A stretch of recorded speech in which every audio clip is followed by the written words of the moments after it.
no doubt I love this land. God bless the USA.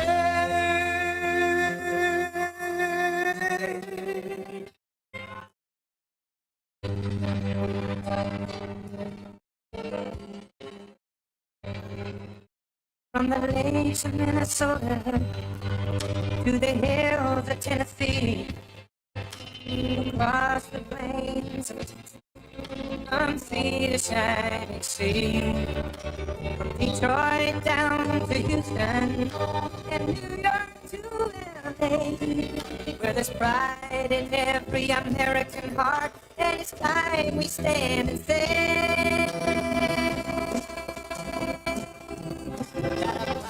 to be an American, where at least I know I'm free, and I won't forget the men who died, who gave their life to me, and I gladly stand up next to you and defend her still today, 'cause there ain't no doubt I love this land.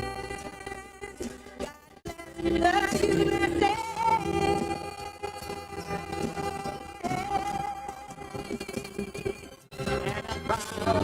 Being an American, where at least I know I'm free, and I won't forget the men who died, who gave their life to me, and I gladly stand up next to you and defend her still today, 'cause there ain't no doubt I love this land.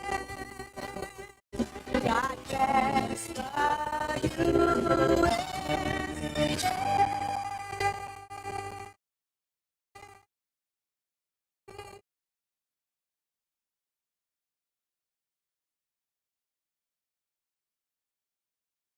Thank you. Oh, it's a lot of people here today. Thank you very much. Thank you very much, New Mexico. What a good place. Thank you very much. Look, I'm only here for one reason. They all said, don't come. I said, why? You can't win New Mexico. I said, look, your votes are rigged. We can win New Mexico. We can win New Mexico. You know, I said, why? They don't want to stop the people pouring across the border that are murderers, they're killers, they're drug addicts, they're drug dealers, they're gang members. Why? New Mexico wants to keep it going like it is. So, you know, we almost won it twice. And let me tell you, I believe we won it twice. Okay, you want to know the truth. And if you can watch your vote counter, if we could bring God down from heaven and he could be the vote counter, we would win this. We'd win California. We'd win a lot of states. A lot of states that they say, oh, a Republican can't win that state. They say a Republican can't win. But you know what? We're going to win it. We got to win it. You just got to keep the votes honest. Keep the votes honest. But a very big hello. It is really an honor to be in New Mexico. I have so many friends. I've been here before, as you know, but we have so many friends, and I'm thrilled to be in this beautiful state with thousands of very proud, hardworking American patriots, which is what we are. And I'd like to begin by asking a very, very simple question. Are you better off now than you were 4 years ago? You know, we had per gallon $1.84. We used to say 87. I was corrected by the people in Washington. Can you believe it? $1.84 a gallon. And now you're at $3.50, $4. And let me tell you, after the election, if things didn't go the way they're expected to go, you'd be at $6, $7, $9, $10. But I've come here today with a message of hope for all Americans. With your vote in this election, I will end inflation. I will stop the massive invasion of criminals into your state. And I will bring back the American dream. We're going to bring back the American dream. It's hard to have an American dream when radical, crazy killers and just horrible, horrible murders. You know, you had coming through your border. Do you know how many you had? 13,099. That's Border Patrol, who endorsed me, by the way, very strongly. And you know what they said about her? She's the worst person they've ever seen having anything to do with the border. She's terrible. You cannot elect her. That's Border Patrol. That's Border Patrol. You know that in 4 years, almost 4 years, she never called Border Patrol once, and yet she was in charge of the border. That's not too good. That's not. She's a stiff. She's a total stiff, and she lies. She had a news conference today. Trump wants to, let's see, what can we, he's going to cut Social Security. No, I'm not. I'm the one that saved it. He's going to save Social Security. She's going to lose it. And he's against he's against fertilization. He's against fertilization. She just says anything that comes to her mind. She's a lie. She's worse than Crooked Hillary. At least Hillary was intelligent. She was a very intelligent one. This one is a total stiff. You can't have her as your president. You know, she talks about unity. Oh, unity, unity. Oh, yeah, unity. By the way, he's like Hitler. He reminds me of Hitler. He's a fascist. She's talking about we're going to have unity, and then she calls me a fascist in the next sentence. This is the worst unifier. And, you know, Biden was bad, but you know who was a really bad unifier? Barack Hussein Obama. He was a horrible. He was a horrible unifier and not a very good person. Not a very good person. Now, here's a guy, though. The man whose election was ripped away from him like you take candy from a baby. Okay? Crooked Joe Biden. What's better, Sleepy Joe or Crooked Joe? Sometimes I feel like it's Sleepy. Well, now, I don't know. Well, he's gotten him in so much trouble when he called you garbage. Hey, you're not garbage. You're not garbage. This is a hell of a big, look at that. Goes, I wish the fake news.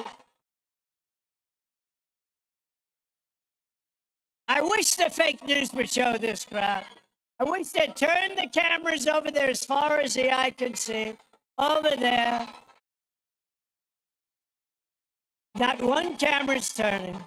Not one camera. They never turn the cameras. They never want to show the real crowd size. You know, Kamala should never be running right now. She doesn't deserve it. She came in last. She got no votes. Whether you like him or not, I'm not a big fan. But we had a debate. His numbers went down. It can happen. But they took it away from him. You don't take it away. He got 14 million votes in the Democrat Party. And then, that sounds like a nice F-35. You know how many of them I bought? I bought a lot of them. Personally, I like the F-22 the best, by the way. I think the F-22 is the most beautiful fighter jet ever made. But let's get back into the subject. That's the weave. Let's get back to the subject. You always end up in the right. You have to always end up in the right place. But Crooked Joe Biden, they stole the election from him. They went in, they said, crazy Nancy Pelosi, who, by the way, she had a big stake in Visa, and she sold it 2 weeks ago. The following day, it was announced that Visa is under major investigation.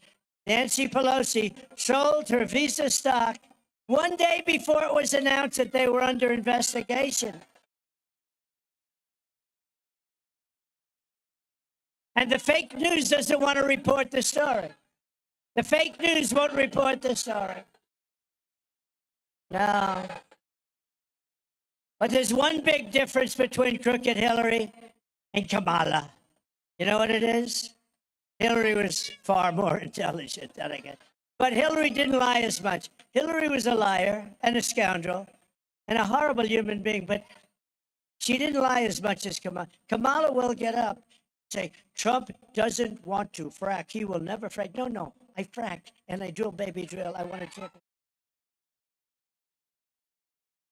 He'll get up and say, haven't you heard? Donald Trump will not drill, baby, drill. He will not drill, baby, drill. No. Fortunately, most people are intelligent and they get it. This one, and we're leading big in the polls, all the polls.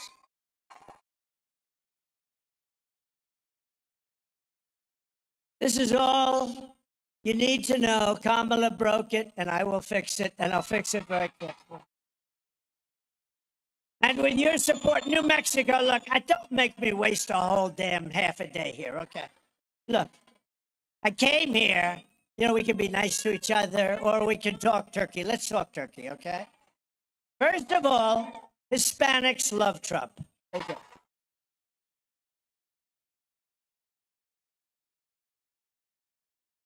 True. I like them. They're smart. They're a lot smarter than the person running for president on the Democrat side. You could say a lot smarter than Biden, too, I can tell you.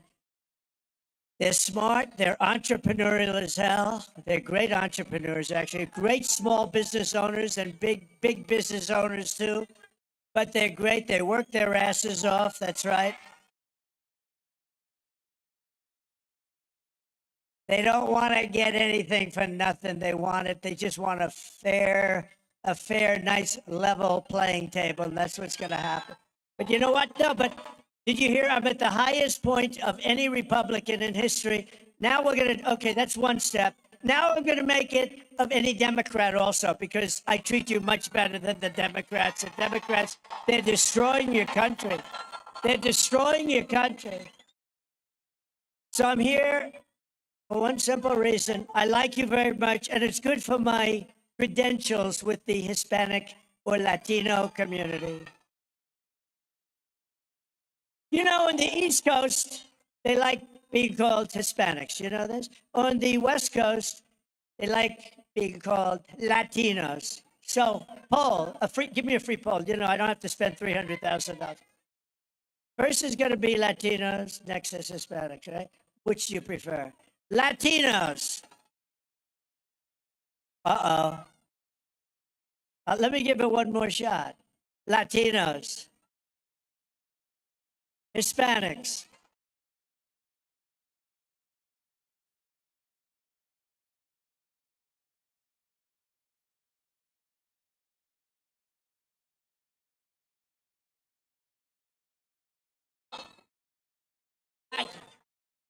I can't believe it. I had an argument on the plane back there. Where is it? Oh, there it is. I had a little argument on the plane. They said, sir, please use the term Latino when you're in New Mexico, I said. And I said, I've always heard Hispanic, and then at some point, there is a little area, but I feel more comfortable. Sir, really, you'll be very insulting. I take a poll, and it's 97% I was right. A free poll. As I was saying, I love the Hispanics. I love them. I love Hispanics, and they're hard workers, and boy, are they entrepreneurial, and they're great people, and they are warm. They are warm. Sometimes they're too warm, you want to know the truth. They are warm people. But you have to turn out the record numbers that we need in order to really demand a better future, and you have to go out, you have to vote. We want to win. We want to take care of the great state of New Mexico. We're going to defeat Kamala Harris, the worst vice president, and we're going to make America great again. We're going to make America great again, and you're going to go back. And, this group, I think this group is so large that if you all went right after this, who's voted? Oh. Okay, who is going to vote? That's good. Well, the people that have voted, if you voted against me, shame on you. I'm only going to focus on the people that haven't voted. I'm holding it against you. I should have done this trip about a week earlier, by the way. It's all right. These are minor mistakes. No, it's good to be with you. I don't give a damn. But those people that haven't voted, which is about 40%, get out and vote for Trump, and we're going to have a big victory. We're going to have a big victory. I just want to be proven right. You know, I like to say I'm never wrong because it's good. Remember the hat, the great hat? Trump was never wrong about anything. It's true. And that's sad because I've made some very bad predictions with her in office. You'll end up in depressions. You'll end up in third world wars. You'll end up, if anything ever happened, it would be horrible. If she got in, it would be horrible for the future of this country because she's grossly incompetent. She's more incompetent than Biden, and I didn't think I could say that about anybody. Do you think she's happy with him? I don't think so. Do you think she feels good about the language that he's been using lately, like calling us all garbage? Can you imagine the phone calls? What the hell are you doing, Joe? Please, Joe. I'm trying, Joe. I'm at a big disadvantage. They say I'm not smart, no, and then you go and you make it more difficult for me, Joe. What are you doing, Joe? Well, that's the way I feel, because that is the way it feels, probably. But you know who really, I won't use that term on him, but you know who the person is that we don't have too much respect for, right? I mean, you see what we have, and they're destroying our country, and they're ruining your state. They're letting millions of people come into your state. They're ruining your state. And get out there and vote. One of the biggest reasons we will win this state is that you have among the worst border problems of any state in America. And I am the only one that knows how to fix it. I already did fix it. 4 years ago, you didn't have a problem. 4 years ago, you didn't have a problem. Under Kamala, New Mexico has seen millions of people pour across your section of the southern border, including 10,000 convicted criminals and thousands of illegal alien gang members. Congratulations, you now have those gang members in your presence.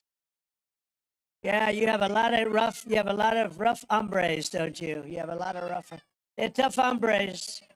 Kamala has imported criminal migrants from prisons and jails, insane asylums, and mental institutions. They're emptying out their mental institutions and their prisons and jails from all over the world, and they're coming into the United States of America. We're like a dumping ground. It's a horrible thing. They come from Venezuela, they come from the Congo, and they're stealing countless American lives. In Las Cruces, Mexico, an illegal alien criminal who was arrested but released from jail. You heard about this, you know about this. It's a big story all over, but especially here. On unsecured bond was charged. Unsecured bond, what is an unsecured bond? The hell are they doing, an unsecured bond? What does that mean? What is it? A bond is supposed to be secured. Was charged with decapitating a man, mutilating his body, and kicking his head around like a soccer ball in the public park.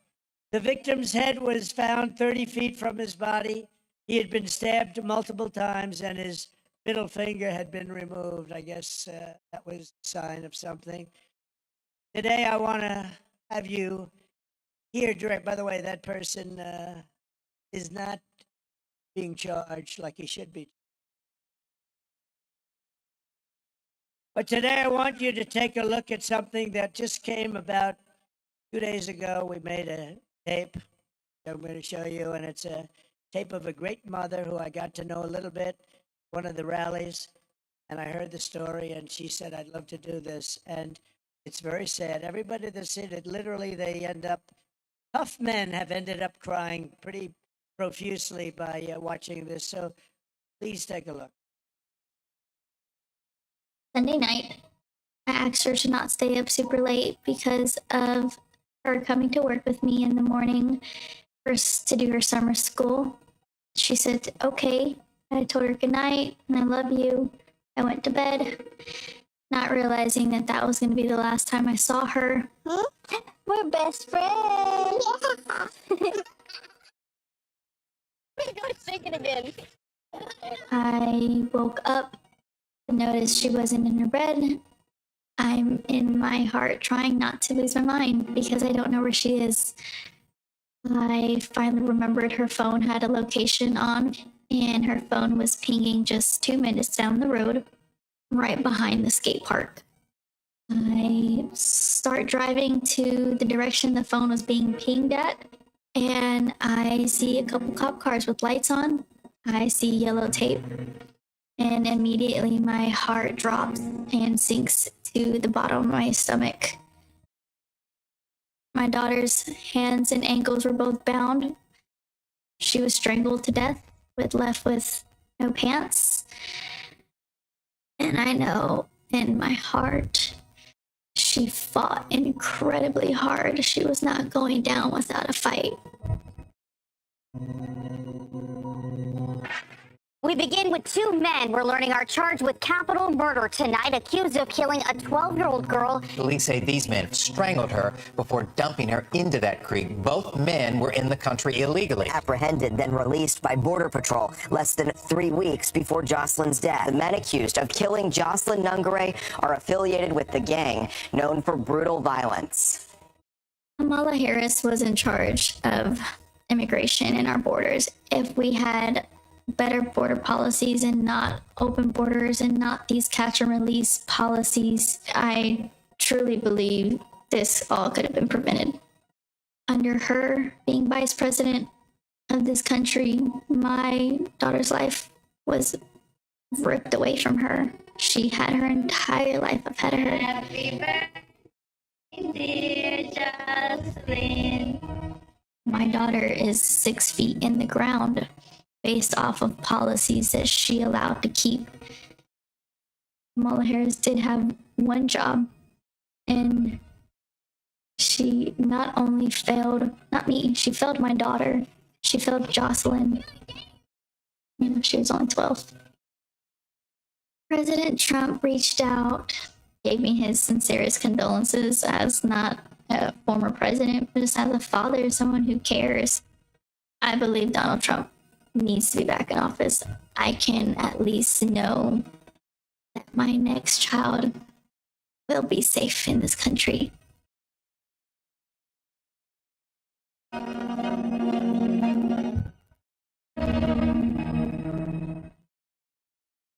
So devastating, right?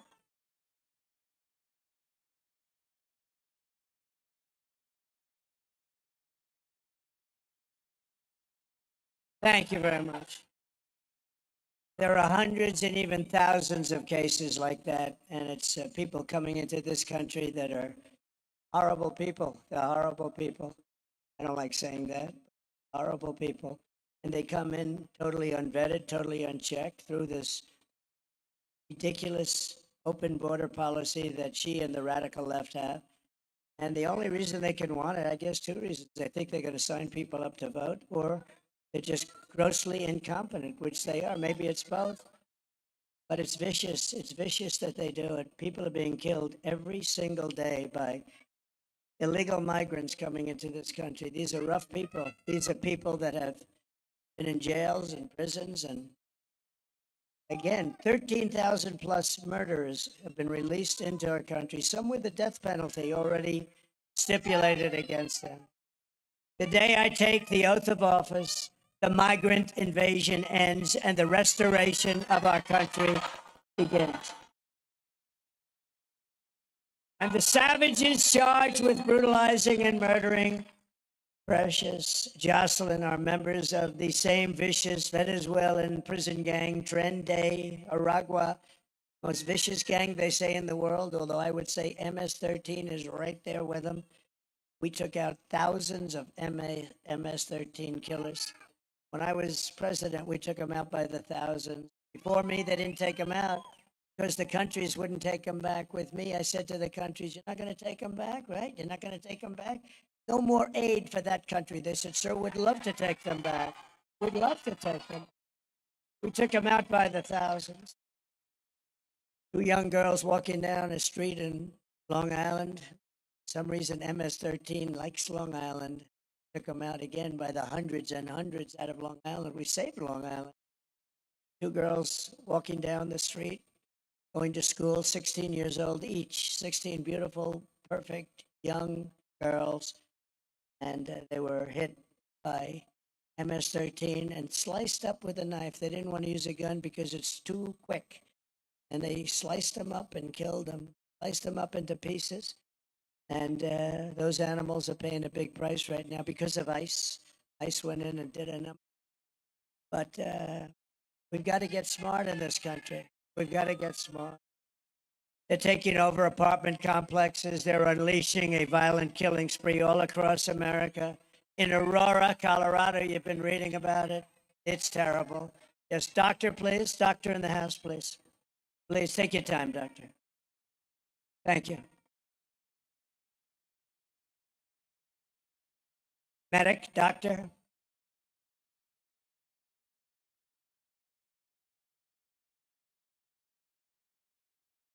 Thank you. Are they okay? Thank you, doctor. Take your time, doctor. We always have good doctors. That's one thing. We got a lot of doctors here. A lot of doctors, a lot of doctor support.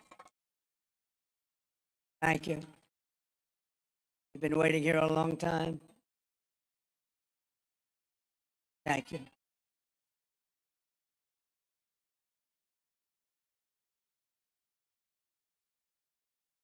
Thank you, doctor. Go ahead.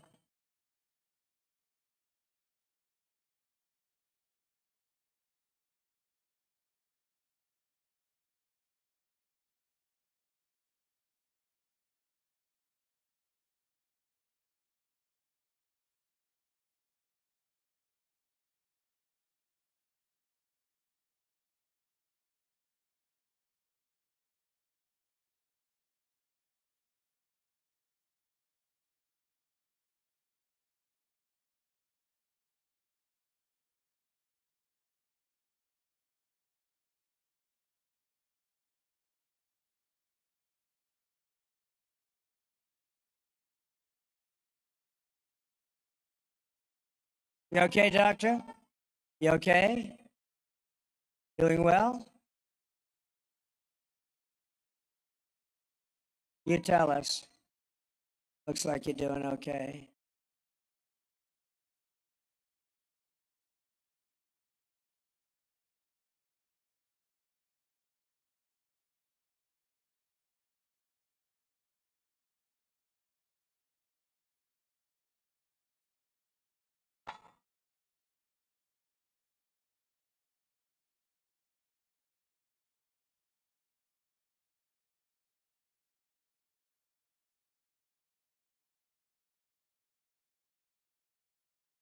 Thank you.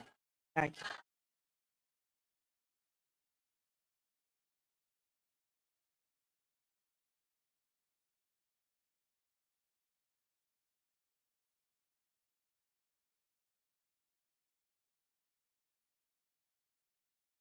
How about playing a song while the doctor finishes up? You want to do it? How about God Bless America? God Bless America? Go ahead, put it on. If my people can move quickly, put it on.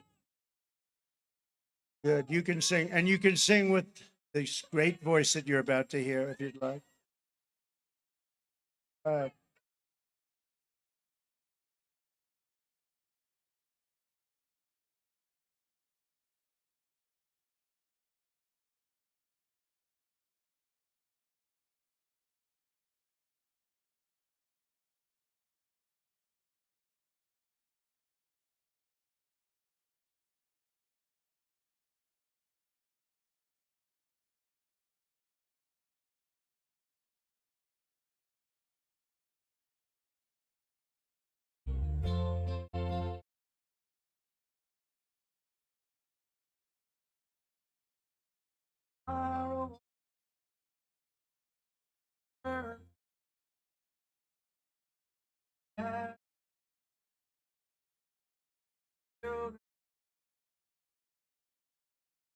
Thank my lucky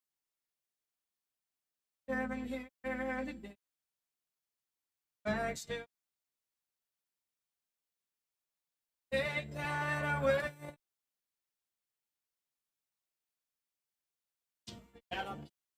Be an American, I know I'm free, and I won't get the next time who take that from me, and I'm glad to stand up next to you, and it never till today.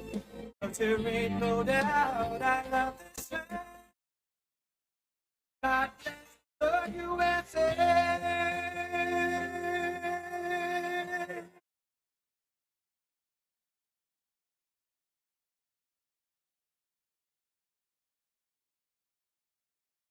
From the lakes of Minnesota to the hills of Tennessee, across the plains from sea to shining sea, Detroit down to Houston and New York to LA, where there's pride in every American heart, and it's time we stand and say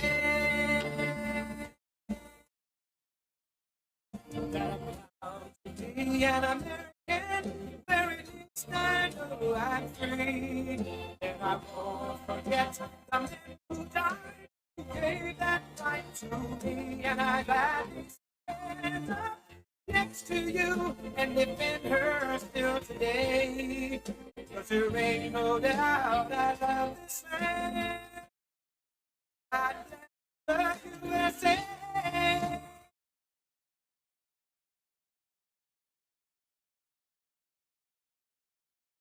An American, American, I know I'm free. I won't forget the men who gave that right to me, and I gladly stand up next to you and defend her still today. But there ain't no doubt I love this land. God has loved you.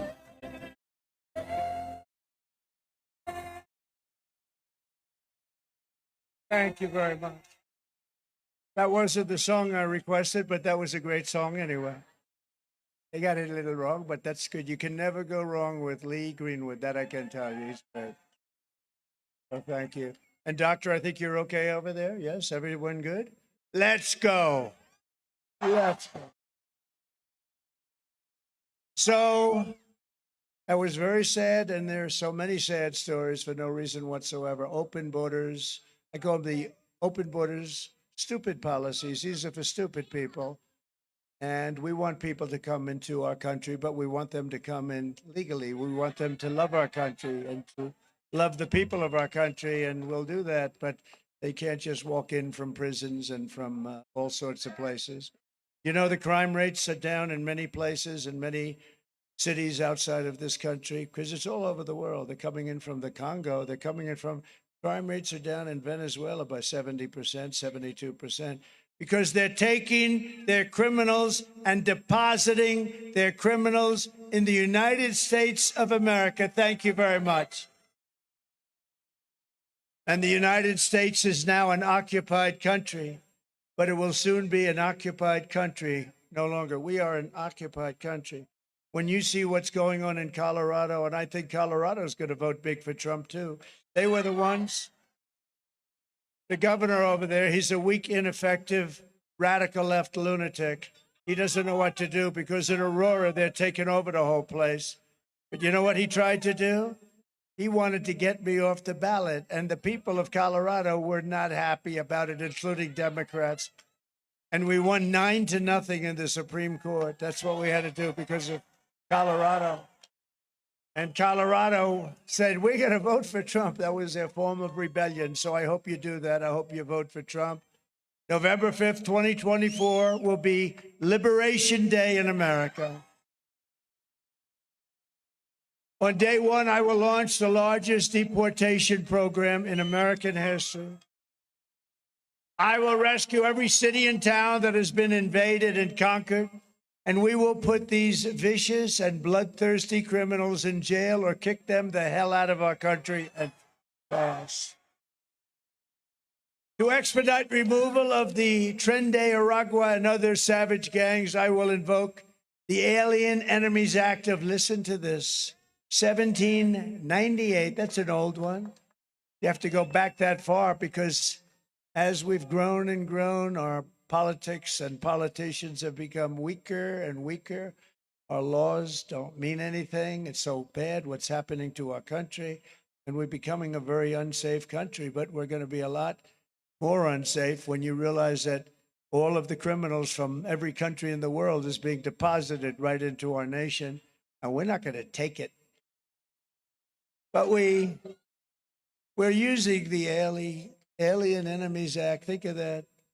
1798, boy, that's a long time ago, to target and dismantle every migrant criminal network operating on American soil. And it gives tremendous authority to everybody to straighten out our country. We've got to have a country. We've got to have borders. We've got to have fair elections. We've got to have a free press. Look how many people are back there. They're just so many bad. They're so fake. So many of them, they're fake. They're fake. And if these monsters come back into our country, it's an automatic 10 years in jail with no possibility of parole. And I'm hereby calling for the death penalty for any migrant that kills an American citizen or law enforcement officer. And I will immediately ban all sanctuary cities in the United States. We're ending sanctuary cities, which is sanctuary for criminals. As we secure our border, we will bring back our economy, and very simply, I will make America affordable again. Not affordable. There's these lunatics that we have running our government. They've allowed inflation to rise to a level that we've never seen before, and it's not affordable. They've come down, the prices came down, and now they're going shooting back up again. It's terrible. The job, we've got to get those costs down, and I'm going to get them down. You know how I'm going to get them down? We're going to drill, baby, drill. We're going to drill, baby, drill, bring energy down. And we're going to get interest rates down, too. They were at 2% with me, and now they're at 10, 11, 12, 13, 14%, and you can't get the money even if you want to pay it.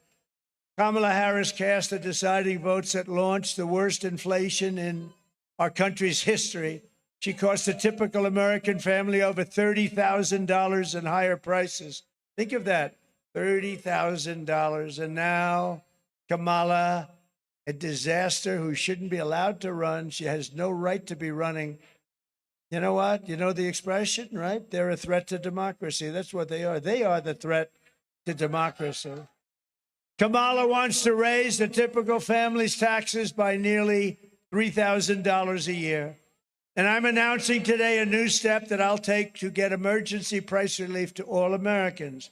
On day one, I will sign an executive order directing every federal agency to immediately remove every single burdensome regulation driving up the cost of goods, or drive up the cost of goods.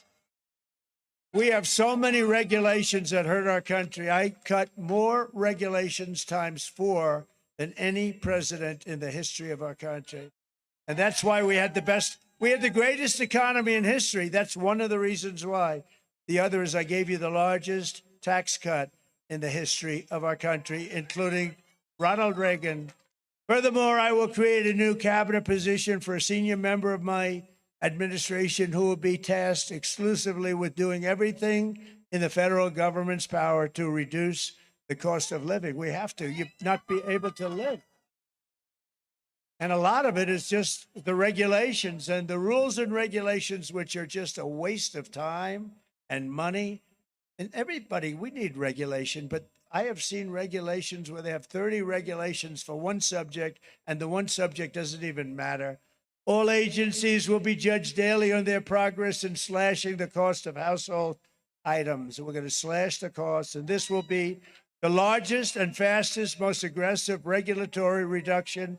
It's going to be the largest regulatory reduction in the history of our country, and it's going to happen very fast.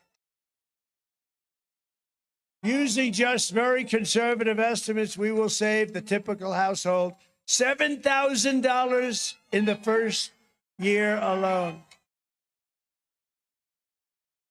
with no impact to your life, no impact at all, just a waste of money. Uh-oh. Osprey. The Osprey. Pretty amazing, right? Pretty amazing. They've had some difficulty, but pretty amazing. We will end the inflation nightmare immediately and create a record jobs boom, the likes of which you've never seen before. And we had a record. Think of it, 4 years ago, we were energy independent. And during my administration, we had the most successful economy, the greatest economy in the history of our country. the history of our country. And we had the best job numbers in the history of our country. African American, Hispanic American, Asian American, men, women, people with a degree, young people with a degree in the best schools, young people without a degree at all. Every single group had the best. There wasn't one group that wasn't at the all-time top. We had the most successful administration, and we rebuilt the military. We did so many. We defeated ISIS. We did a lot. I will massively cut taxes for workers and small businesses, and we will also have no tax on tips, no tax on overtime, and no tax on Social Security benefits to your seniors. This liar got up today. She said, Donald Trump is going to cut Social Security. No. She knows I'm not. She's going to destroy Social Security, but I'll never cut it. And I'm never raising the age either. She'll have no choice but to. But what I will cut is the tax on Social Security. So she's a little confused. No, she is a liar. And I'll also support a tax credit for family caregivers who take care of their parents or a loved one, a husband, a wife, and they deserve it. You know, without them, you wouldn't have enough hospitals in this country if you doubled them up. You have unbelievable people, angel moms. You have unbelievable people that do a great job, and they're entitled to that. On behalf of the great people of New Mexico, I will end Kamala's war on American energy. You're not going to have any energy. You know, they talk about Pennsylvania, no fracking. If you don't have energy, they're going to take it away. They want to go all electric, everything all electric. Oh, that's going to be wonderful. They want, even in the military, they want all electric army tanks. There's only one problem, they don't work. But they will be environmentally friendly as you blast your way into various enemy cities, right? We'll do it we will blast our way through into a city in an environmentally friendly way. You know what happens? The battery is so big and so heavy that you will have to carry it in like a wagon on the back, okay? They'll be pulling a battery along in a wagon, and the battery's so heavy, they don't even know if the tank is going to have the power to do it. The whole thing is crazy. It doesn't go far. It doesn't have the right torque. These are minor details. The whole tank is so heavy that if it goes over a bridge, you're going to have to rebuild all the bridges. Same thing with the trucks. They want to make all trucks, all electric. The problem is they weigh 2.5 times more because of the battery. They don't go far enough. And because of the weight, by the way, it would mean we would have to build and rebuild. Every bridge in the United States of America has to be rebuilt to handle the weight of all electric trucks. I said to the head of the trucker, one guy has 28,000 trucks. I said, that's a lot. He's buying them for his whole life. He said, I've been buying trucks for 50 years, sir. And every year they got better, bigger, stronger, more beautiful. We build those apartments on the back of that trailer right now, sir. You'd be proud to live in one of them. I don't know. Yeah, I would. I probably would. They're beautiful. You see it. But every year, he said, for 50 years, they've gotten more efficient. They've gotten better. And now they want us to go all electric. And we'd be going back 50 years and much more. 50 years ago, a truck was better than the best electric truck today. So I said, did you explain that to the authorities as they burst into your office to demand that you go all electric? I explained it. What they say, we don't give a damn. We want you to go all electric. This is what we're dealing with. It's like Gestapo stuff. Okay, they use that term. It's like Gestapo stuff. What they're doing to our country is unbelievable. And you talk about a supply chain. I said, how many stops would you have to make for electric? 6 to Los Angeles, New York to Los Angeles. 6 stops, sir. And we have no chargers. I said, that's a problem too. You know, they built 8 charging stations. You know what a charging station is? The same thing as a pump with gasoline, except electric is there. It comes, you put it in, right? You hear this story? $9 billion they've spent for 8 charging stations in the Midwest.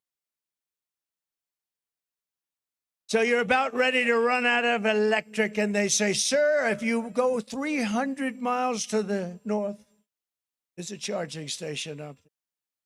It would cost us to do the necessary charging stations. It would cost us, they say, about $10 trillion. That's like $10 trillion. Do the necessary. And you know what? I'm not against electric. I think they're incredible. I think they have a purpose. I think Tesla's great. I think Elon, I mean, he endorsed me, gave me the best. I think they have a great purpose. But you can't go all electric. You want gasoline-powered cars. You want hybrids. You want hybrids. You want a lot of different things. New things are emerging.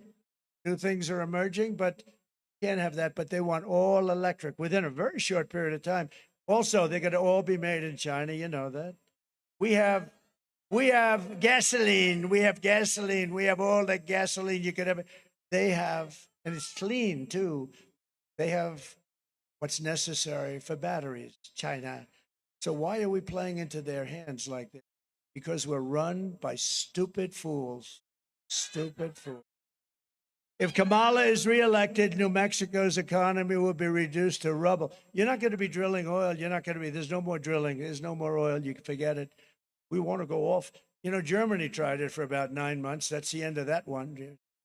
She was gone right after that. They tried it. They almost lost their country. And they went back to it. Now they're building a coal plant a week. I mean, they've gone from one extreme to the other.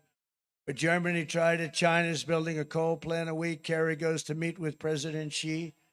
Says, I'd like you to go environmentally friendly. Okay, we'll do that. Get out of here. Go back. Tell them we're going to do it. In the meantime, they keep doing whatever the hell they want to do. And all that air, by the way, comes over our country in 3.5 days. So we're out there, nice clean air, but the air from China blows over our country every 3.5 to 4 days. And when they dump their garbage into the ocean, it floats on by in the Pacific. It floats on by Los Angeles. It's a lovely sight to see. We end up picking up their garbage, right? Because we allow that to happen. We won't allow that to happen. Not going to allow that to happen. You know, China, when I was president, paid us hundreds of billions of dollars in taxes. And when all of the other people, I won't use names, but when China never paid them 10 cents. They didn't pay us 10 cents. I got hundreds of billions of dollars, and they were fine. I had a good relationship with them. I had a great relationship with President Xi until the China virus hit our shores, in which case that was a bridge too far. But we did a great job on that. Never got the credit for that. We got a credit for the economy, for the military. Rebuilt the entire military. Got great credit for not having started wars. Right to try. How about right to try? How good was that? Well, right to try. Kamala has vowed to ban fracking. She will destroy over 90,000 oil and gas jobs in New Mexico. They'll put your state will go back to a level of poverty. New Mexico is going to go back to a level of poverty. Going to wipe out 35% of your state's budget. On day one, I will end Kamala's devastating national gas export ban. Do you believe we have a ban? A lot of people don't know that. I will immediately terminate the Green New Scam. That will be such an honor. The greatest scam in the history of any country. I will cancel her insane electric vehicle mandate. It'll be ended on day one. We'll end that one. And I'll cut your energy prices in half within 12 months from entering office. January 20th, we enter office. Within 12 months, all of your energy bills, your car, your air conditioning, your heating, everything will be 50%, 50. Despite all of the damage she's caused, Kamala has spent the final week of her failing campaign comparing her political opponents to the most evil mass murderers in history. That's what she's doing to me. 2 days ago, Joe Biden called our supporters garbage. You're garbage, said that guy. He called you garbage. He called all of us garbage. We're garbage. I remember the word deplorable. Do you remember the word deplorable? How did that work out, Hillary? Not too good.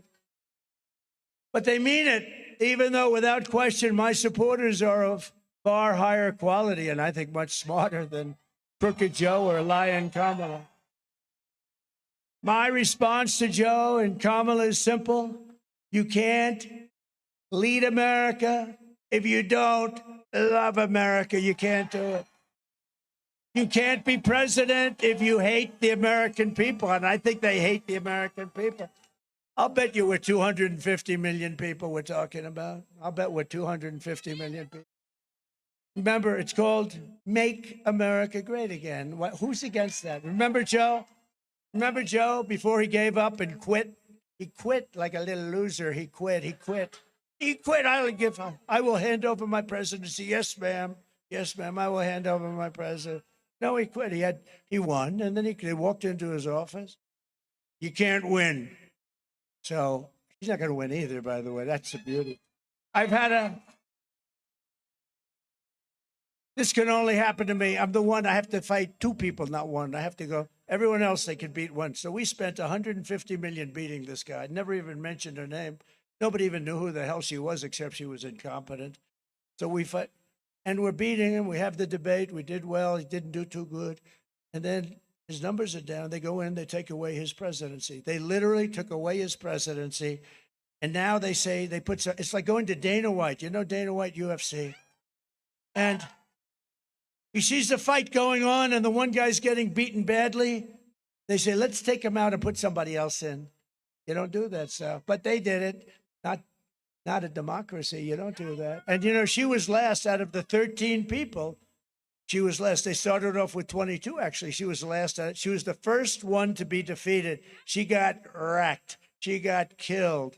She was the first one. She never made it to the great state of Iowa. We love Iowa, too. Never made it to Iowa. She never made it. She was defeated before she was the first one out of 22 people to quit.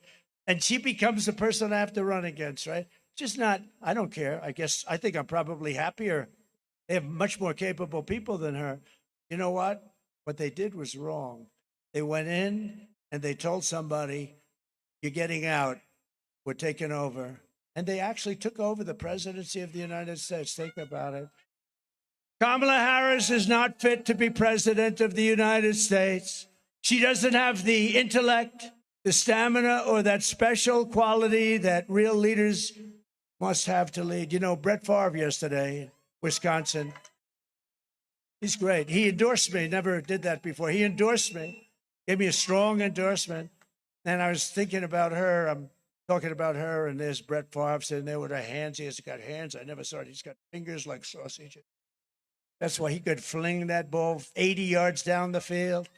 And I'm saying, how do you even compare? You're talking about him. He was a leader, the won Super Bowl, and had some of the best quarterback stats ever. But great. I mean, it was such an honor. And I'm thinking about here's a guy who was a leader. He was a leader on the field. He'd be screaming at his guys. They weigh 100 pounds more than him. Although I tell you, he's a big guy. I was surprised. He's tall, but he is a strong sucker. And he comes out. And I'm looking at him and I'm talking about her in terms of leadership. And I say, can you imagine we're even having them in the same room? It's so ridiculous. Joe Biden's comments were the direct result of Kamala's decision to portray everyone who isn't voting for her, which is a hell of a lot of people, as evil and subhuman. Can you believe that? Evil. And we're evil and subhuman. And we know it's what they believe because look at how they've treated you. They've treated you like garbage. Look on the border. Look at New Mexico. You have the worst problem probably in the whole country. They're flowing in like you're a federal highway. They're flowing into your state at levels that nobody else has to see. For the past 9 years, Kamala and her party have called us racist, bigots, fascists, deplorables, irredeemables, Nazis. And they called me Hitler. I'm Hitler. That's what they say. They've bullied you. They've demeaned you. They've demonized us. They've censored us, deplatformed us, and weaponized the power of our government against their political opponent, me. I've had more investigations than Alphonse Capone. Alphonse Capone would kill a person just by looking. If he didn't like the person, even tough guys like these guys over here, if Alphonse didn't like you, you were gone. And I've had more investigations than Scarface. That's Alphonse Capone. My father would be looking down. He said, how the hell did that happen to my son, my boy, my beautiful boy? How did that happen? How did that happen? I'm pretty sure he'd be looking down. I know my mother would be looking down. My father. He'd be looking down. He was a tough guy, but he was a good guy. He had a big, beautiful heart. They've taken away your money, thrown open your borders to criminals and terrorists, flooded your towns with deadly drugs and death, given your jobs to illegal migrants, and sent our blood and treasure to fight stupid foreign wars in countries that you've never heard of. This Tuesday is your chance to stand up and declare that you're not going to take it anymore. What we've built is the biggest, broadest, most incredible coalition and the greatest political movement in American history. There's never been a movement like this, not even close. We brought together veterans and union members, soldiers and steelworkers, farmers and auto workers, and patriotic moms and dads of every race, religion, color, and creed. We're welcoming historic numbers of African Americans, Hispanic Americans, Asian Americans, and Arab Americans. Let me tell you, when the numbers come out, you're going to see the worst African American numbers that we've ever seen, because these people that are pouring into our country are taking African American jobs at levels that nobody's ever seen. And they're trying to keep, I know the numbers, they're trying to keep the numbers quiet until after the election. They have 5 more days, but they want to keep them quiet. They should release them right now. African Americans, and to a lesser extent, but a lot, Hispanic Americans are losing their jobs to people that are illegally coming into our country. And we ought to demand it. I demanded of the fake news, but they're useless. These guys are useless. They don't even talk about it. And they know it. And they know it. They know what the numbers are, too. They're taking African American jobs at a level that nobody can even comprehend. And it's damn unfair. These are American citizens. It's damn unfair. We're uniting Christians and Jews, Catholics and evangelicals, Muslims and Mormons, and everyone who simply wants to do one thing. What do they want to do? Make America great again. That's all they want to do. Our campaign has been endorsed by 400,000 members. Think of this, 400,000 members of the Fraternal Order of Police, by the Border Patrol agents, unanimously, think of it, unanimously, and the strongest endorsement you've ever heard, by the rank and file membership of the Teamsters. That's something no Republican ever had, 62%. They have a great head of the Teamsters, so I will say, Sean O'Brien, he's a great leader of the Teamsters, I will say that. By Elon Musk, a great one. When I watched that rocket come in last week, I said, any guy can do that. I want that endorsement, right? He gave me the, you know where he is right now? He's in Pennsylvania. And what he's doing is campaigning for me, because he said it's the most important single decision in American history, because we're going to lose our country. We have the endorsement of somebody who's terrific, not easy. He's been, the family's been slightly Democrat for a long time. Robert F. Kennedy Jr. RFK Jr. He's going to help us on health and the health of women and men and children. And he is so good and so into it. And you'll see he's going to do a great job. I may keep him away from the liquid gold. That's all. I love you. I think you're great. But stay away from my liquid gold. We're going to make a lot of money with that. We're going to pay off debt. We're going to lower tax. We have Tulsi Gabbard, a highly respected person who just turned Republican. And the great astronaut Buzz Aldrin, who never endorsed this yesterday, he never endorsed anybody in his life, and he endorsed a guy named Donald Trump. Kamala and Joe, call them, all of them also, they're in your group now. She calls them garbage, and he calls them garbage. Oh, you can imagine their conversations. But I call you the heart and soul of America. I call you the people that built our country. You're the people that built our country. We're especially excited to have the support of record numbers of Hispanic Americans and Latinos. And right here in New Mexico, we're going to win a record share of the Hispanic American vote. We're going to win. We're going to get tremendous. So if I did nothing else, at least the Hispanics are going to say, we love this guy, because I've set so many records. You know, we won Miami. We did things like win Miami. We won the entire border along Texas, which is mostly Hispanic. It's 80%, 85%. The governor of Texas, a good guy, Governor Abbott, called.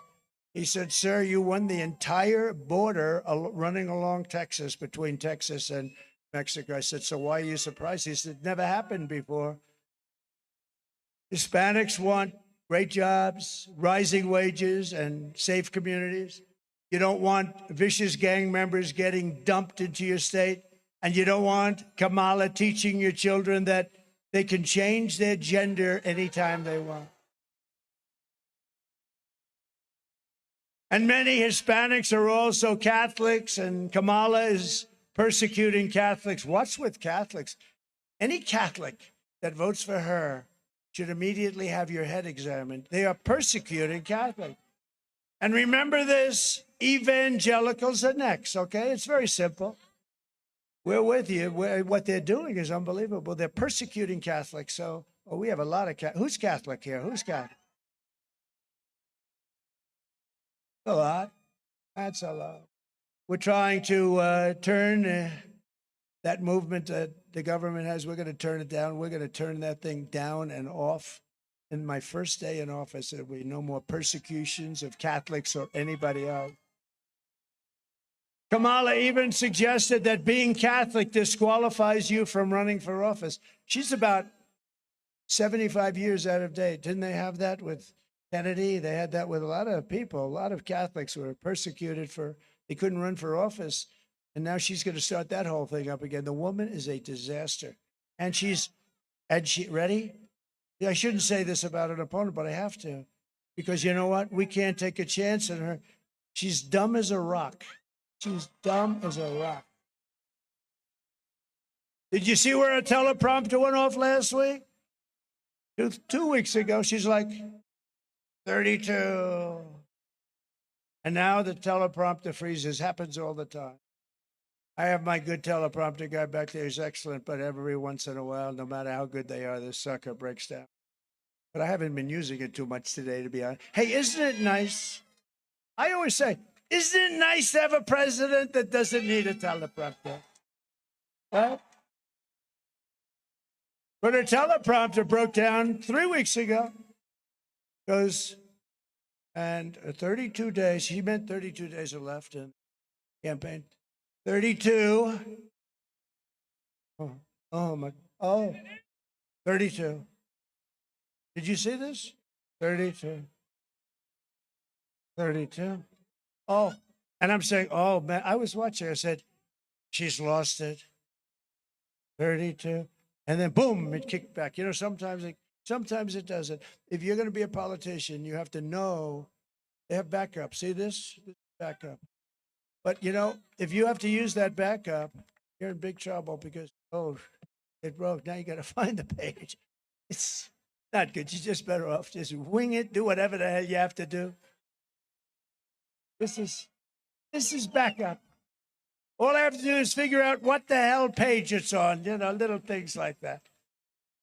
Now, if you're a politician, if you want to run for office, I have a friend, he wanted to, a very smart guy, very successful guy, made a lot of money and all. He saw what I'd done. He wants to run for the Senate. And I say, well, do you have any problems?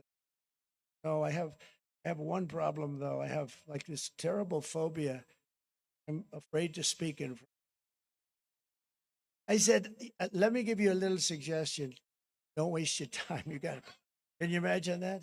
He had a problem, little phobia about speaking in front of people. That would not be good. So he was actually hoping for small groups instead of large groups. Hey, do we have large groups? Oh, look at this group. If the fake news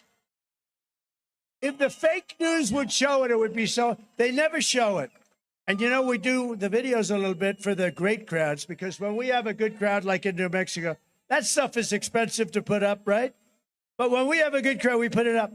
They never show it. A friend of mine on television loves to watch the rallies. He says, but the one problem is whenever they go for a clip. You saw a clip just, that was a sad clip. Jocelyn, it was a sad clip. But you saw that.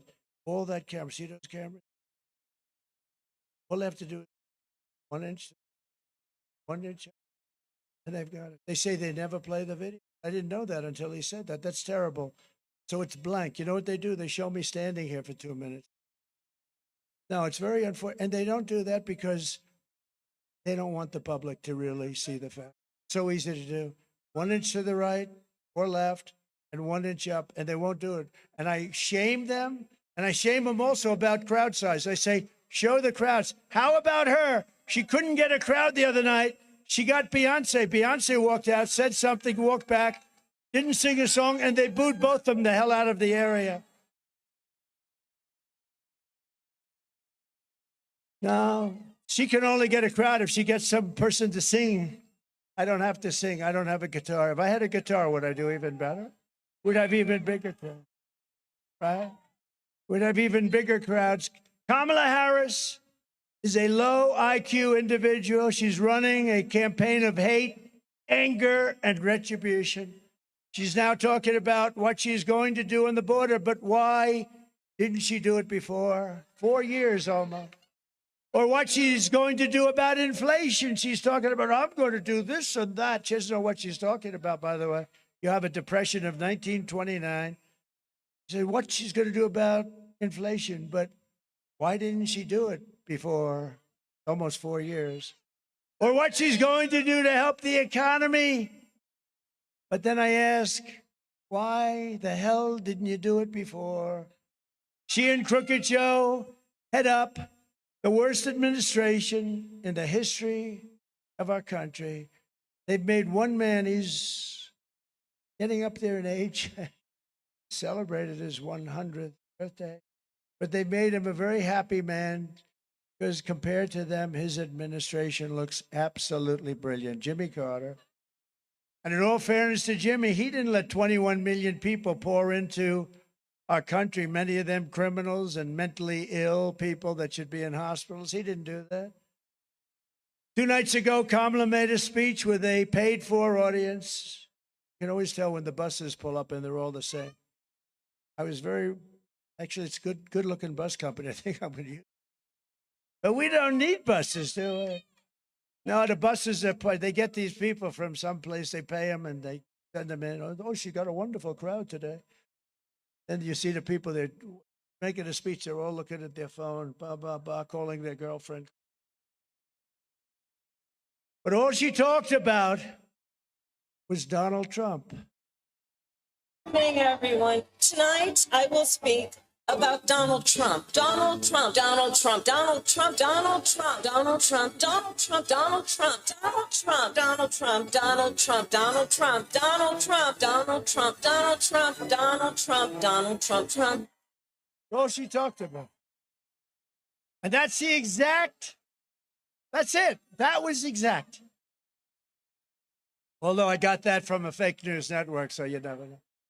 Now, that's all she talked about is Donald Trump. Let's talk about the economy. Donald Trump, this woman she suffers from a major case of Trump derangement syndrome.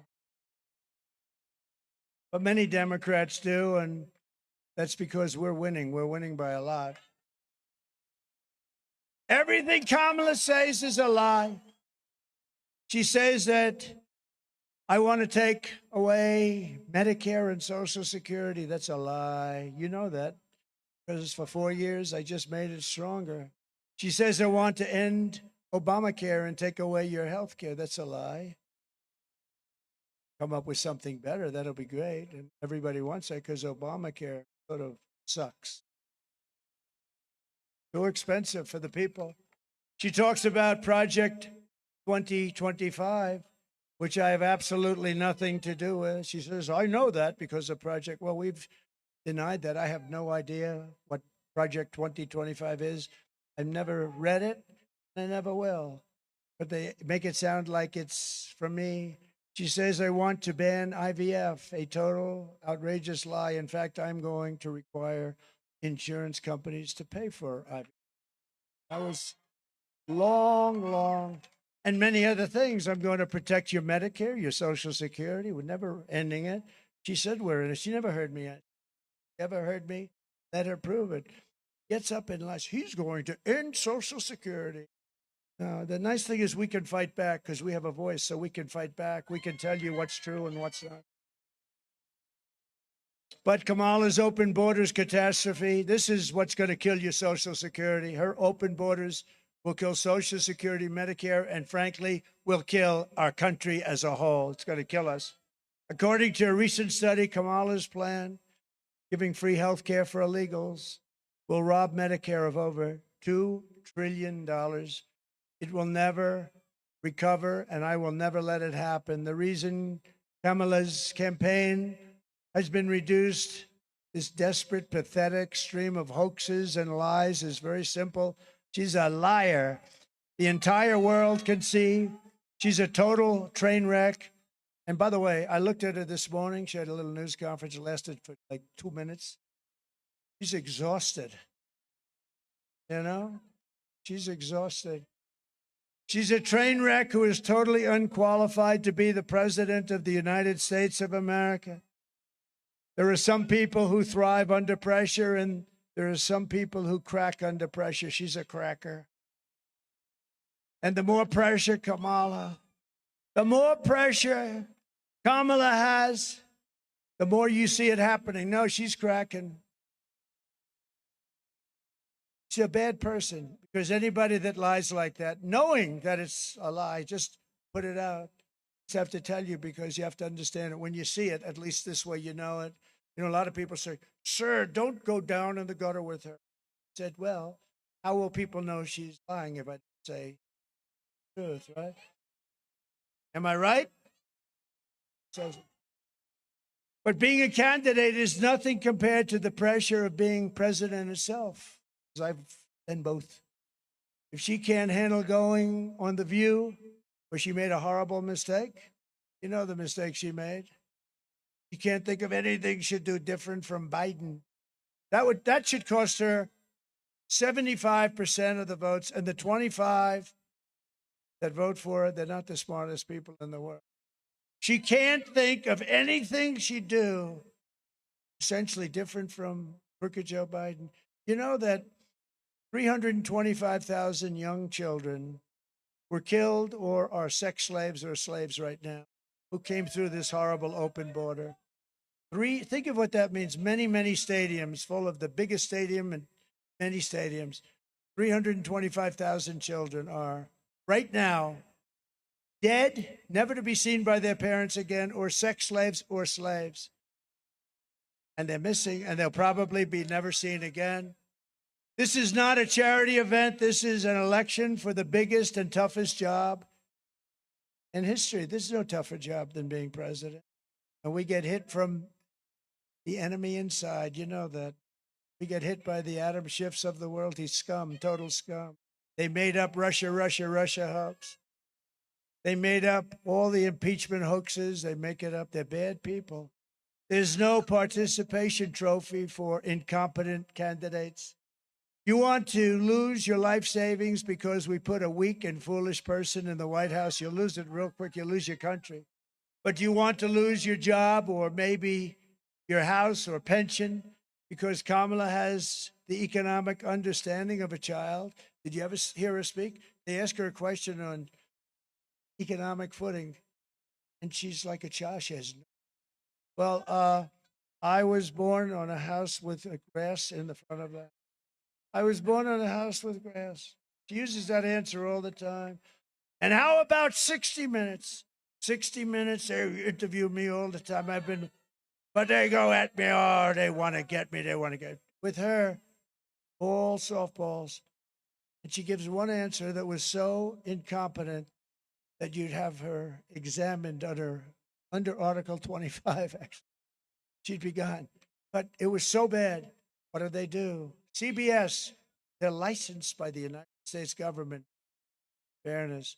60 Minutes, right? What did they do? They took her answer. It was a long, horrible answer. I don't like the word salad term, but that's what it was. It was just words all over the place. They didn't. They took it out in its entirety, didn't leave, replaced it with an answer that she gave in another section of the interview. Nobody's ever seen. I think it's and this is really interference with an election, fraudulent interference with an election. It's never, I can't imagine, and I think they probably did it with a lot of others. They refused to give us the document. So you know what? You want me to, I will sue them. Did I? Because they are among the most, see the media? They're among the most dishonest people that we have. They're the biggest, I think they're maybe the biggest problem that the country has.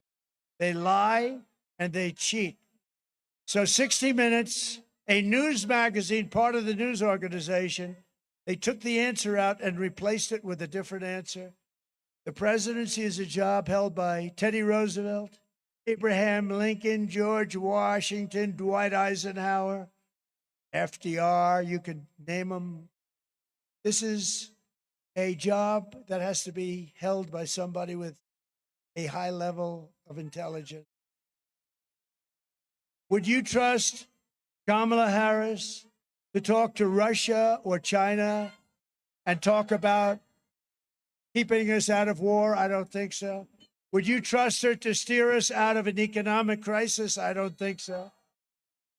But nothing is more dangerous than to give immense power to a weak and not very smart person, just not a smart person. We need smart. In fact, I mean, I call for it, but I would love to have it. We should have cognitive tests for anybody that runs for president and vice president. Oh, how about that guy she picked for vice president? What a loser. What a loser that one is. I mean, that guy, could you imagine? Well, she picked somebody so bad that there is a certain rule. Make them really bad and they'll never take you out, right? But you wouldn't put Kamala Harris in charge of a kindergarten class. She wouldn't be in charge of a kindergarten. So at the end of the day, you need to ask yourself, can you afford to put someone this incompetent in charge of our country's future? The answer is no. And she shouldn't be there. She got no votes. She shouldn't be there. On top of it all, Kamala says she would not do one thing differently from Joe Biden. Think of that. And he's the worst president in our history. By definition, what she said is disqualifying. Take a look. You have done something differently than President Biden during the past 4 years.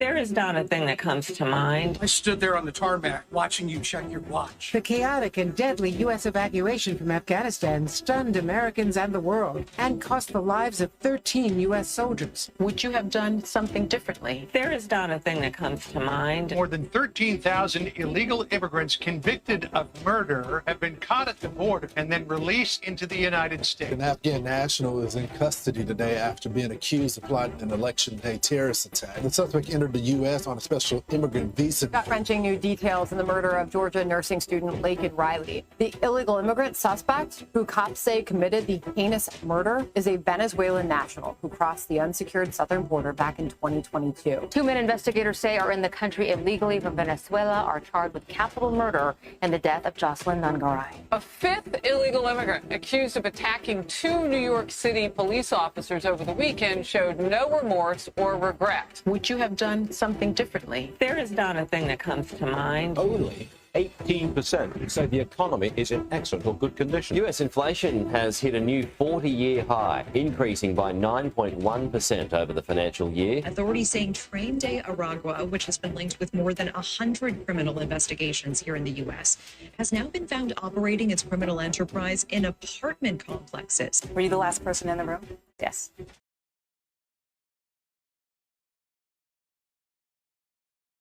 So if you want to end this disaster that's going on all around us, you must get out and vote. You got to get out and vote. So we're thrilled to be joined by a lot of great people, a lot of real patriots. One of them is Markwayne Mullin, the senator from Oklahoma. And where's Markwayne? Where is Markwayne? Want to come up? Look, he's standing there. I think he wants to come up, but fast, Markwayne. He's a great athlete. He's a great wrestler, a great champion. He's a great champion. He is a great champion.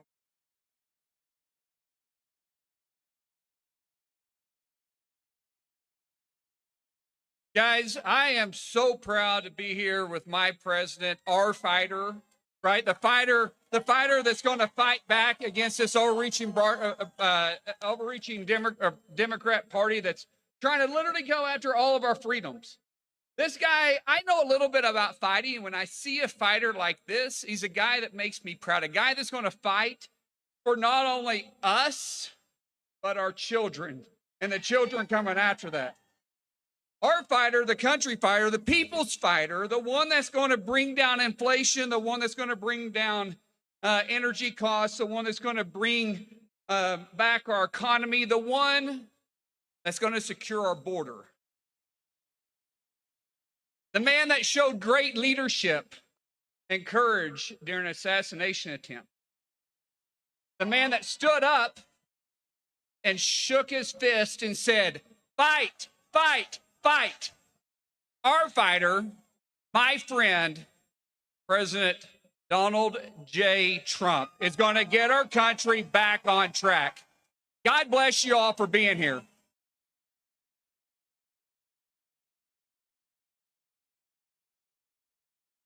Great guy, highly respected gentleman. So I'd like to just ask a couple of people to stand up. Candidate for Senate, where's Nella? Where is Nella? Where are you? Where are you? Oh, congratulations. I hear you're doing very well, Nella. Go out and vote, Nella. Thank you, darling. Great. Great. Yeah, I heard you're doing great. Really should. She's fantastic. Congress is always looking for good people, and we have somebody that is great. Where's Yvette? Good, Yvette. Thank you, Yvette. A very special guy and a friend of mine, and he knows we did great the last time. Boy, did we do good. That's the one thing we have to watch, and he knows it better than anybody. Steve Pierce. Steve, thank you. Head of the Republican Party. He's the chairman of the Republican Party. Former New Mexico Governor Susana Martinez. Former Vice President of the Navajo Nation, Myron Liza. Myron Liza. Thank you. Thank you, Myron.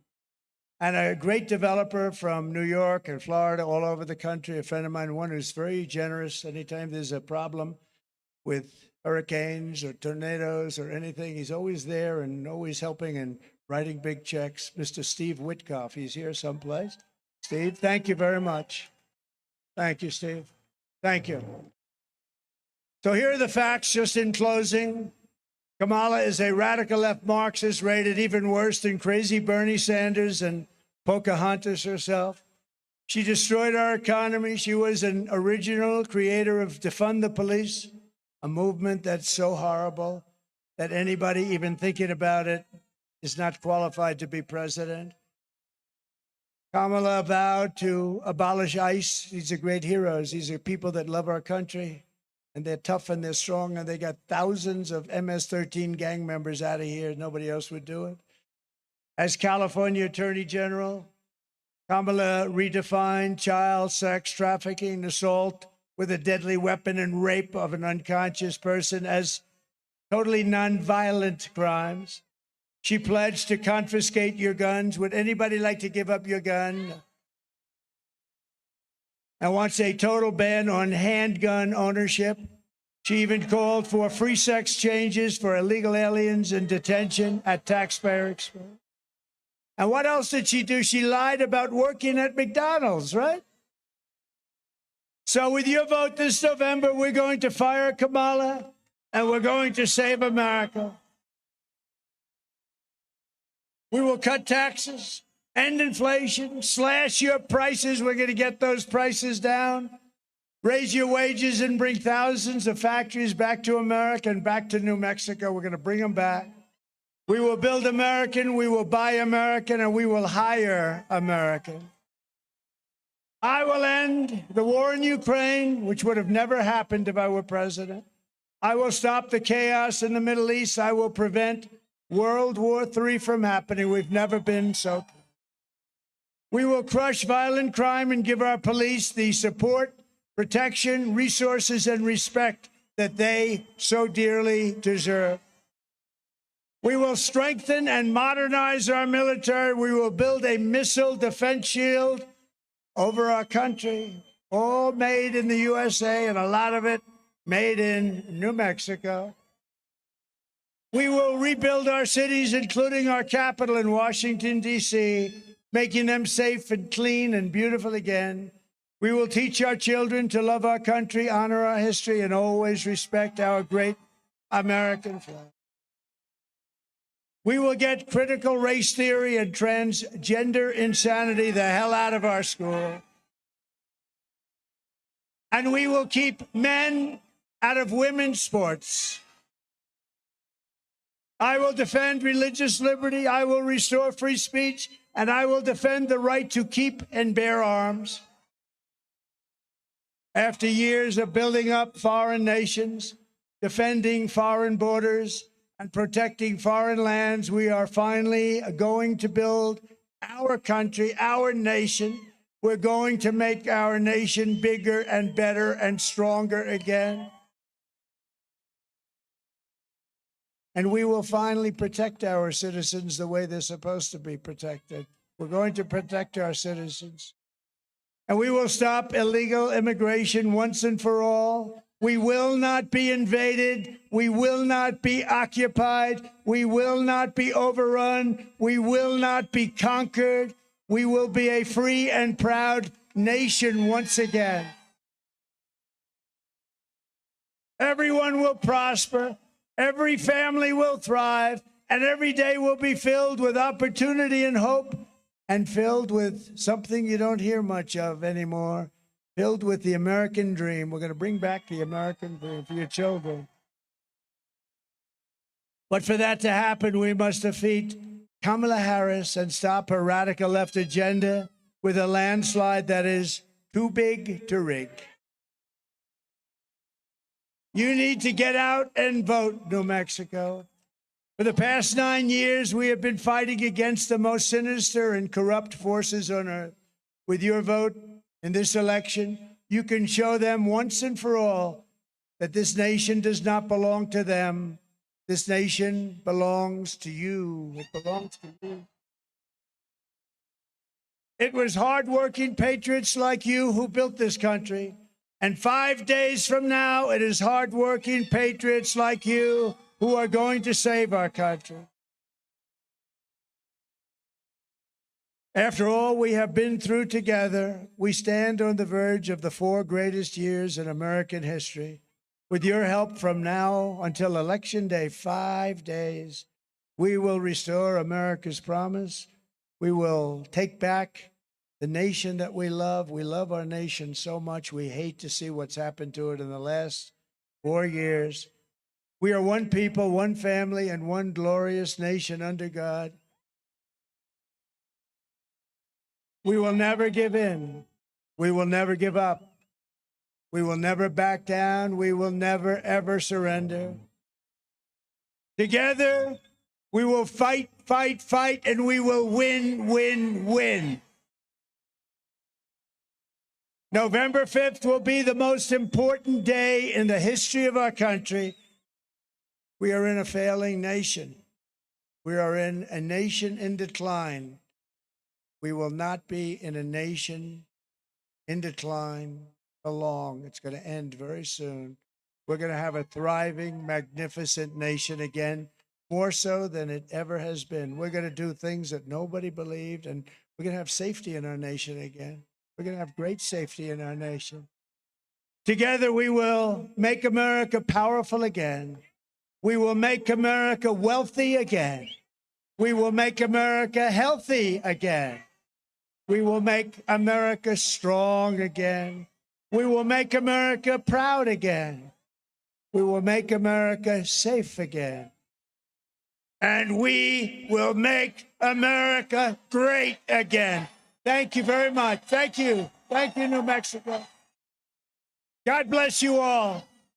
God bless you all. Thank you, New Mexico. What a crowd. Thank you.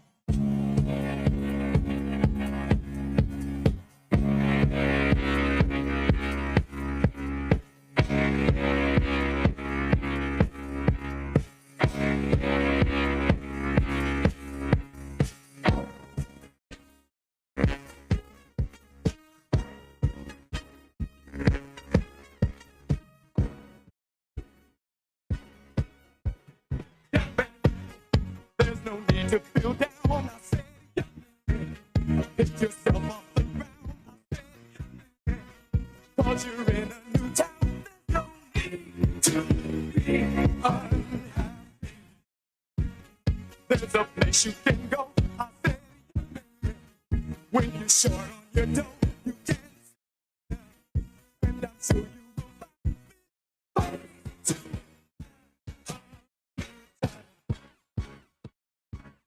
Fun to stay at the Y.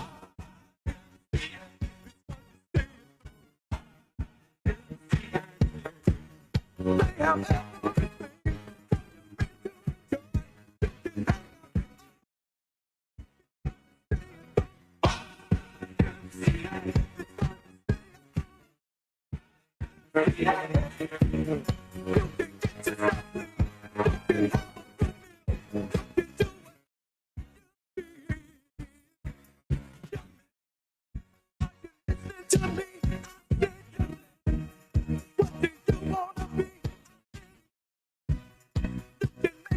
Dreams, but you got to know one thing.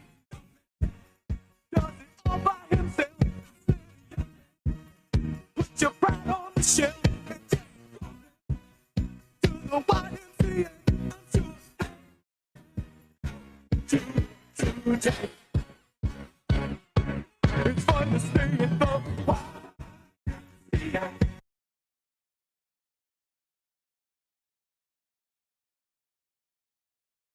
Reports the final 5 days. The vice president courts voters, while Trump courts outrage. There are diverging stops and styles as the clock winds down. Plus, Trump vows to protect women, whether they, quote, like it or not.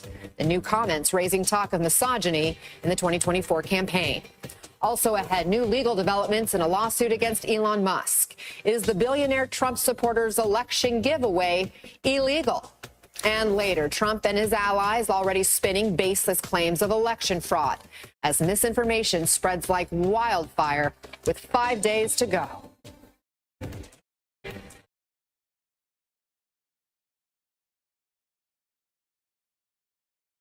Good morning. It is 10 Eastern, 7 a.m. Pacific. I'm Ana Cabrera reporting from New York on this Halloween. In 5 days, millions of Americans will head to the polls to make their choice for president. And until that time, Kamala Harris and Donald Trump are scratching and clawing for every single persuadable voter who's left. Today, that effort takes them both out west to battlegrounds Arizona and Nevada. Now, this southwest swing for the vice president will be capped off with an appearance alongside superstar Jennifer Lopez in Las Vegas. For the former president, it marks his final campaign events in Arizona and Nevada. He'll also tack on a stop in the non-swing state of New Mexico. NBC News correspondent Mike Memoli is in Phoenix ahead of the Harris event. Our Von Hilliard is in Arizona as well ahead of Trump's event. We also have MSNBC political analyst joining us, Juanita Tolliver, author of the forthcoming book, A More Perfect Party, and former Republican Congressman from Florida, David Jolly. So, Mike, the vice president and her team have been laser focused on a message of bipartisanship and trying to highlight division coming from Trump. How will that factor into today? Well, Anna, that message was at the heart of the speech we saw the vice president give Tuesday night in Washington, and she's been taking it on the road ever since. 3 stops yesterday in 3 different battleground states. Today, it's all about making what is her final pitch here out west. She's starting her day here in Phoenix, Arizona, before she makes 2 stops in the critical battleground of Nevada. Now, when we look at the paths to victory for the vice president, the West is really important, especially Nevada, which has been a Democratic stalwart for the Democratic Party over these last few cycles. But it is a critical critical trip for her to make a pitch, especially to Latino voters who, as we have seen based on Donald Trump's comments over the weekend, have been a special focus for the campaign in these closing days. She'll be joined in Nevada by Jennifer Lopez, some Puerto Rican star power there. And she's also going to have performances here in Phoenix by Los Tigres del Norte, a major band with a big following here. Part of the pitch that the vice president has also been making is to have a specific message to young voters. She's been singling them out during each of her events. Take a listen to how she did so yesterday. You all are rightly impatient for change. You who now know fewer rights than your mothers and grandmothers are standing up for freedom. And what I know about you is these issues are not theoretical. This is not political for you. This is your lived experience. And I see you, and I see your power. I see your power, and I am so proud of you. Now, Anna, when you talk to Harris advisors, though, about why, as one put it to me, they are nauseously optimistic about this race, they think it's the power of women voters in this election. And that's why you're going to hear the campaign really seize on those comments from the former president last night about protecting women, whether they like it or not. They see the voting numbers in the 2022 midterm elections when Democrats outperformed most of those polls as indicative of what's going to happen in this election. And so that's going to be a big part of the closing argument now as well. A little butterflies in the stomach down this home stretch, hey? So, Vaughn, you're in Arizona as well, ahead of Trump's stop there today, but he has another stop we mentioned in New Mexico, which hasn't gone red at the presidential level since 2004. Why is he there? Right. He'll be making the stop in Arizona, actually about just 6 miles away from where Mike is right now, except I think he and the vice president are going to miss each other by about an hour. He's also going to be holding a rally in Henderson, Nevada, suburbs of Las Vegas. But you noted there, Albuquerque, New Mexico. It's not exactly one of the 7 battleground states that we have been talking about, but Donald Trump is making the decision to go and have a rally there here mid-afternoon. Now, why New Mexico? Well, for Donald Trump, he is the one who is running his campaign this go around. Let's be very clear. He also plans to make a stop in the likes of Virginia. These are 2 states that have now gone blue several presidential election cycles in a row. And there was actually a 2020 campaign official for Donald Trump that was talking with our colleagues, Catherine Doyle and John Allen. And the way that official put it was that no political strategist in the final week of a presidential election would be choosing to go to Virginia and New Mexico unless the candidate is the one running the show and making the decisions, which, of course, would imply that Donald Trump is the one that is making the decisions. Now, politically speaking, the Trump campaign is making the case that they think that they will effectively be able to expand the map, not just only among the Republican base of support, but also disaffected Democrats and independents. And they believe that there is going to be a jazzed MAGA electorate that is going to turn out in numbers that go beyond even the record numbers that they were able to turn out in the 2020 presidential election. And if they do that, they will make the case not only are they going to win the likes of Arizona, Nevada, Georgia, North Carolina, in the Midwest states, but they make the case that they're going to surprise the country and be able to pull off places, or at least make inroads, in the likes of Virginia and New Mexico. Of course, we do not expect, looking at polling, that New Mexico will go in Donald Trump's favor, but this is his campaign, and that is where he's choosing to go here, which is 4 days out. All right, Vaughn Hilliard, Mike Memoli, thanks for bringing us the latest from the trail. Congressman Jolly, 5 days to go. Trump is in a reliably blue state again. What do you make of these decisions?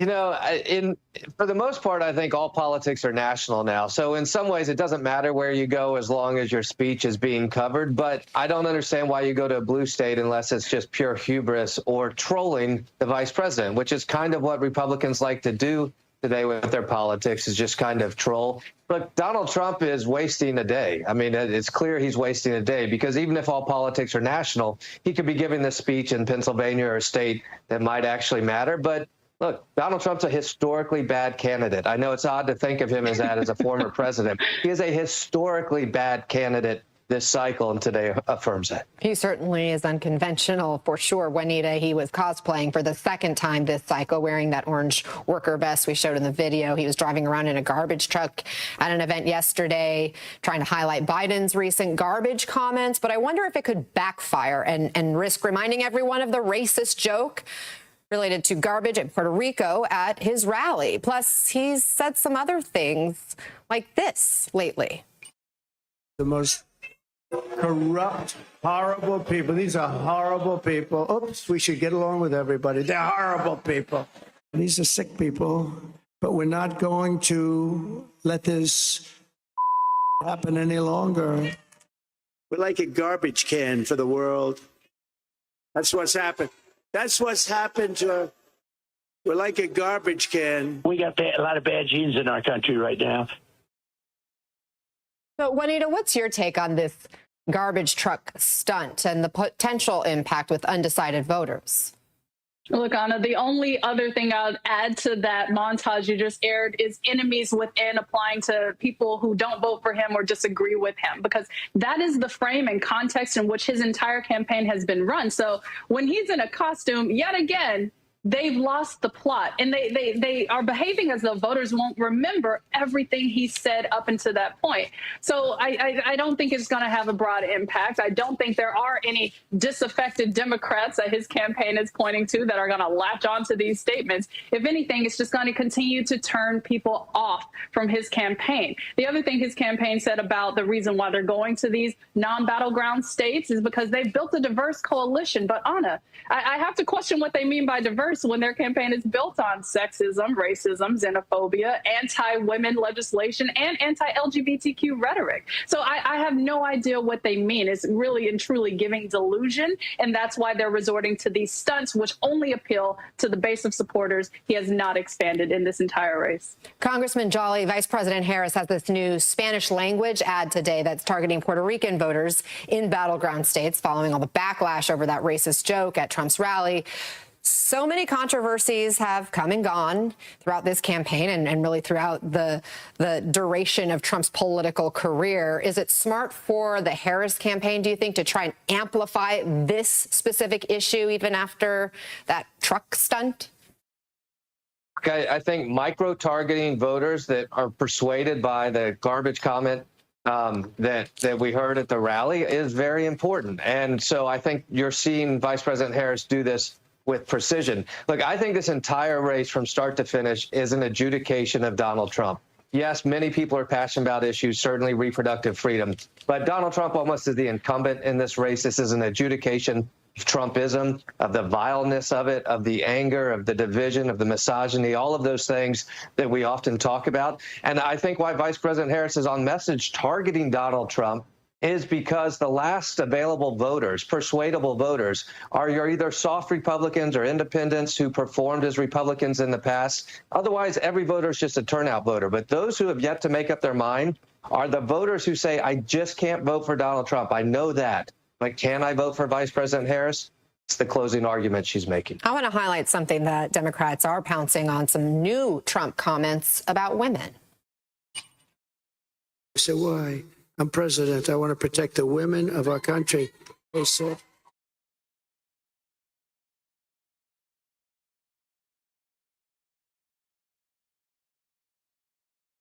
They said, sir, I just think it's inappropriate for you to say, pay these guys a lot of money. Can you believe it? I said, well, I'm going to do it whether the women like it or not. Whether they like it or not, Juanita, is that a winning message? Anna, all that brought to mind was the reality that Donald Trump is someone who was found liable of sexual assault. He is also someone who appointed 3 Supreme Court justices to take away Roe v. Wade, which was the law of the land for decades. The reality is that Donald Trump is the threat to women.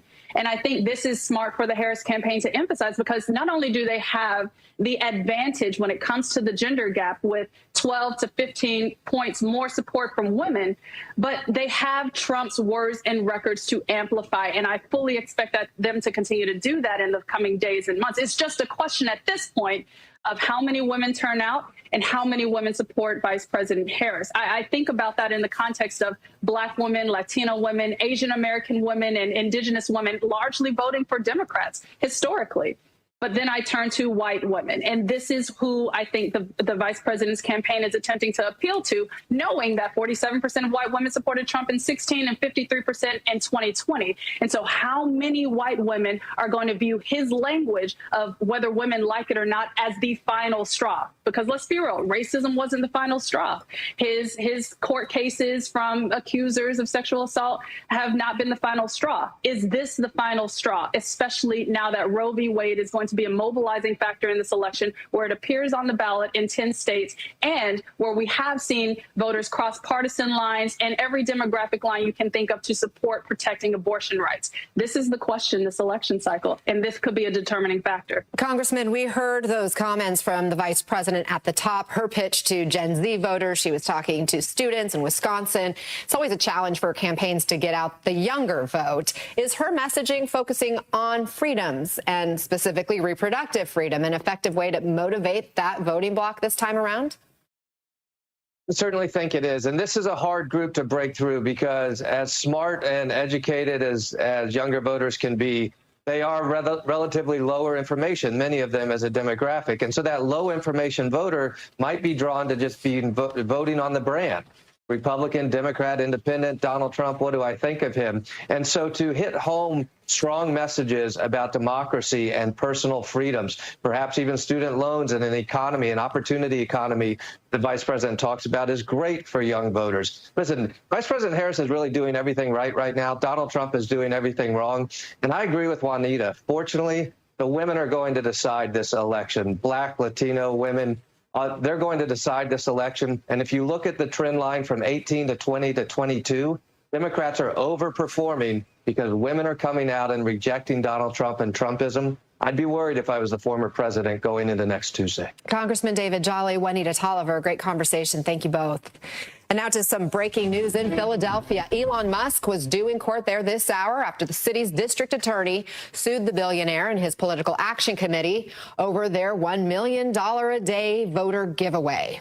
But there have been some last-minute developments with a big impact on that hearing. MSNBC legal correspondent Lisa Ruman joins us from Philadelphia. What's the latest, Lisa?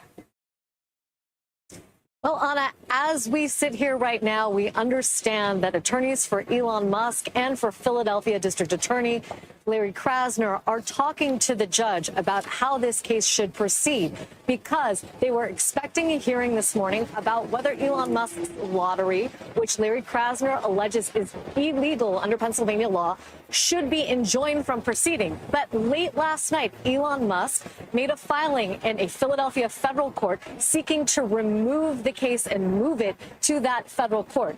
In the ordinary course, once you provide written notice to the other side, once you also provide a copy of your federal filing to the state court, that should effectively pause all proceedings in the state court. Nonetheless, we understand that that hearing is still going on behind us. But Elon Musk having done something last night that should effectively make it much more difficult for the district attorney to take any action against his lottery before Election Day, if at all, Anna. So what does this mean then for the lottery itself at this point? Well, assuming that Elon Musk freezes this hearing going on behind me today and makes it difficult for the state court to have any hearings against him unless and until the district attorney decides to seek emergency relief from the federal court. It means Elon Musk can continue to hand out that $1 million. He's given away 12 awards so far, 4 of them in Pennsylvania alone, and he's shown no signs of stopping. Anna, you'll remember that the Department of Justice sent Elon Musk and America PAC a letter last week effectively telling them that in addition to whatever claims Larry Krasner has made under Pennsylvania law, they also believe that the PAC is violating federal election law and federal election criminal law in terms of paying people to vote or paying people to register to vote. That didn't deter Elon Musk, nor has the filing of these claims in Pennsylvania state court. So we'll have to see what happens today. But Elon Musk's filing last night was definitely a strategy to prolong